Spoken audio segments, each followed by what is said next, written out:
క్రీస్తు శకము 11వ శతాబ్ది వరకు విగ్రహానికి శంకుచక్రాలు ఉండేవి కాదు. శంఖము చక్రము ధరించినట్లుగా చేతులు ఎత్తి వేళ్లను పైకి చూపిస్తున్న భంగిమలో ఉండేది తప్ప శంకుచక్రం ఉండేది కాదు. విష్ణుమూర్తి విగ్రహమే అయి ఉంటే శంకుచక్రాలు ఉండేవి కదా అని కొంతమంది వాదించారు. ధ్రువబేరానికి వందల సంవత్సరాలుగా వైకానస ఆగమ పద్ధతిలోనే విష్ణుమూర్తి రూపం అనే భావనతో ఆరాధనలు జరుగుతున్న శైవులు శాక్తాయులలో విష్ణుమూర్తి కాదనే నమ్మకం బలపడి క్రీస్తు శకము 10వ శతాబ్ది నాటికి గందరగోళం నెలకొల్పబడింది. రామానుజాచార్యులు ధ్రువబేరము శివుడు, కార్తికేయుడు, శక్తి వంటి దేవతారూపాలు కాదని నిర్ధారణగా శ్రీ మహావిష్ణువేనని నిరూపించారు. వేదపురాణ ప్రమాణాలను చూపించి అందరి వాదనలను ఖండించి అప్పటి వరకు కొనసాగుతున్న వైకానస ఆగమంలో వైష్ణవ పూజా విధానాలనే స్థిరపరిచారు. ధ్రువబేరము శివుడు, కార్తికేయుడు శక్తి కాదని విష్ణుమూర్తి విగ్రహమేనని నిర్ధారణ చేసేలా ప్రమాణయుతంగా రామానుజాచార్యుల వారు నిరూపించారు. వామన పురాణంలోని 33వ అధ్యాయంలో అగస్త్యుడు ఇతర మునులు వసువుతో స్వామివారు పుష్కరిణికి వెంకటాచలానికి వెళుతూ అది నారాయణునికి ప్రీతిపాత్రమైన విష్ణుమూర్తి క్షేత్రమని ప్రస్తావించడం జరిగింది.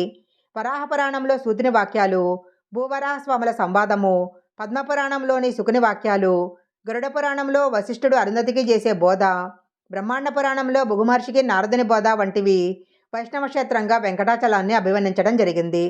హరివంశ పురాణంలో భీష్ముడు తాను ఎలా వెంకటాచలానికి వచ్చాడో ధర్మరాజుకు చెప్తూ స్వామి పుష్కరిణి తీరంలో సూర్యమండలం వంటి విమానంలో శ్రీనివాసుడు వేంచేసి ఉన్నారని వర్ణించారు. వరాహ పురాణంలో భూదేవి వరాహమూర్తుల సంభాషణలో వెంకటాచలంపై పుష్కరిణి తీరంపై ఆనందము అనే పేరుగల పుణ్య విమానంలో నివసిస్తాడని స్పష్టంగా చెప్తారు. వామన పురాణంలో తారకాసురుని వధ వల్ల వచ్చిన పాప ప్రక్షాళన ఎలా చేసుకోవాలని ప్రశ్నించిన స్కందునితో వెంకటాచల మహత్యము, అక్కడ కొలువై ఉన్న విష్ణుమూర్తి మహిమలను వివరించి పరమశివుడే వెంకటాచలం పంపించినట్లు నారదుడు వాల్మీకితో చెప్పారు. వైష్ణవ మంత్రాలలోకెల్లా ఉత్తమమైన వైష్ణవ మంత్రం ఉపదేశించమని శంభుణ్ణి కోరి ఉపదేశం పొందిన స్కందుడు వెంకటాచలానికి వెళ్ళినట్లు పురాణం వలన తెలుస్తుంది. పురాణాల పరంగా ఆదిశేషుడు, వాయుదేవుడు ఈ పర్వతంపై తపమాచరించారని, అంత మాత్రాన ఇది వాయుక్షేత్రమో శేషుని క్షేత్రమో అవుతుందా అని ఆయన ప్రశ్నించారు. స్వామి పుష్కరిణికి ఆ పేరు రావటం వెనుక అది తీర్థాలన్నిటికీ సార్వభౌమమని, భగవంతుడు వరమివ్వటమే కారణమని కూడా ఆయన స్పష్టం చేశారు.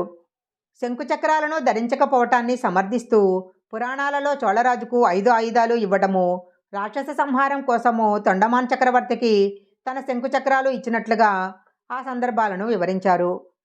శ్రీనివాసుడు తొండమానుడికి ఆయుధాలు ఇచ్చినప్పుడు వరం కోరుకోమంటే తనకు సహాయంగా శ్రీహరి శంకుచక్రాలు ఇచ్చినట్లుగా తరతరాలకు తెలిసేట్లు ఆ ఆయుధాలు ధరించని స్థితిలో ఉండమని కోరతాడు. దాన్ని మన్నించి ఆ ఆయుధాలను అవ్యక్తంగా ఉంచేశారనే ఘటనను వివరించి సమర్థించారు. అలాగే తొండమానుడితో జరిగిన సంభాషణలోనే భవిష్యత్ కాలంలో తాను తిరిగి శంకుచక్రాలు ధరిస్తానని తెలియజేశారట. ఇన్ని వాదనల అనంతరము స్వామివారి ముందు విష్ణు ఆయుధాలైన శంకుచక్రాలు, సుబ్రహ్మణ్య స్వామి ఆయుధాలైన శక్తి, శివపార్వతుల త్రిశూలము బంగారంతో చేయించి స్వామివారి ముందు ఉంచారు. నువ్వు ఏ దైవానివైతే ఆ ఆయుధం స్వీకరించమని ప్రార్థించి తెల్లవార్లు ఆలయం చుట్టూ కాపలా ఉండి ఉదయమే తెరిచి చూశారు. ఖాళీ చేతుల స్థానంలో శంకుచక్రాలు చేరాయని, అదే స్థితిలో నేటికి ధ్రువబేరం ఉందని వెంకటాచల ఇతిహాసముల వలన తెలుస్తుంది.